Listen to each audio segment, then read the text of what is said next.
the Memphis ties the Golden State series, but more importantly, Ja has just a fucking awesome playoff game, right? Like really a moment for a guy that when you think about the league just where it is now, where they're so dependent on some of these older stars, and yet this new generation seems to be emerging, right? Giannis is the king. Giannis is the best player in the league now. And you have the Jokic and Embiid, and you have Tatum, and you have Booker. And now you also have this kind of underclassman class led by Ja, who's 22 years old, who it looks like this series is going to go 6 or 7. He has a chance to potentially even make the Western Finals if, they only have to win 3 more games. But I still don't feel like, even though we all know who Ja is, I still don't feel like somebody like my mom doesn't know who he is. Like my wife doesn't know who he is. My daughter doesn't know who he is. Like there's still, you need the playoff games. I feel like Giannis in the finals last year gets introduced to this whole new audience, right? People know who Giannis, everyone knows who Giannis is now. And I think with Ja, him beating Golden State, him toppling Curry, toppling Draymond, toppling Clay, and just sending those guys packing and moving to the next round, that would be an incredible feat for a 22-year-old. Like LeBron didn't make the conference final. Did he make the conference finals? He was 22. I think he was 23. But anyway, I just think this could be potentially, this is a moment that's sitting here for this dude. I'm shocked to hear that your mom doesn't know who Ja Morant is. Does he need to be on like one of the national like morning news shows, like Good Morning America or something, maybe to cross that threshold? But I think you're right that like when you were talking about young teams, there's this kind of thing like I always call it like the "You're in My Way" kind of series, like where the young team is like we're trying to climb, and there are these established teams like Golden State is a comparison that people have thrown around a lot for this Memphis team. I don't know that Golden State sort of like was right before like a paradigm shift in the league. I don't know that they're necessarily that one of those is going to come again. Bob might have a better opinion on that, but I think that I mean. And stars specifically have these occasions where we're like, okay, he went up. I know the 80s has all these like storybook kind of instances of this, like the Pistons had to overcome the Celtics, and it just keeps begetting the next. Bulls had to beat the Pistons, yeah. And it's Ja. I kind of feel like Ja is even exceeding a little bit my expectations for him because I didn't expect this early from him. Like his playoff composure has been really impressive.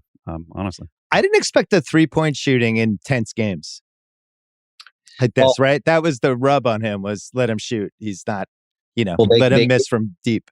They gave him dare threes early in the game, which I get you can't stay in front of him, so why not? But to me, it seemed like it was, I don't know. I feel like there's other options if you're willing to take risks. I don't know. Like what?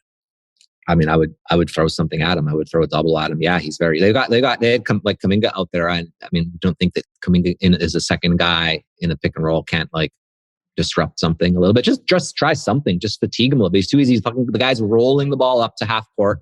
He's taking time off there. He's standing. He's taking 3 steps on defense to Wiggins and back in the paint. Then Wiggins back in the paint. Like he had an amazing game, and I'm not meaning to degrade him in any way, not even a little bit, but like you have to make a guy like that work hard. You have to give him the Trae Young treatment where you bust him on the other end, because that's what's going to fatigue him, because you're not going to stop him when he has the ball in his hands at all. Do you think putting him in a crowd affects him the same way that it does Trae? Because it seems like Ja's like a Houdini when you put him in I know Ryan was talking about this the other night. He'll disappear into a crowd and somehow make something out of nothing. Sure. Out of nothing. But I also know that if he's going one-on-one against Jordan Poole, that's a layup. I mean, will it work? Maybe not. Like, it's not going to completely shut him down, but we know what the other side is doing. I mean, I get it. You play off him and you let him take those threes, and but it's not like at the end of the game, it's not like they were giving him the 3 and then that was forcing him to take bad threes. He still was getting by people. They were still picking out who they wanted to attack and going after him. With Peyton out, this is a really nice spot for him.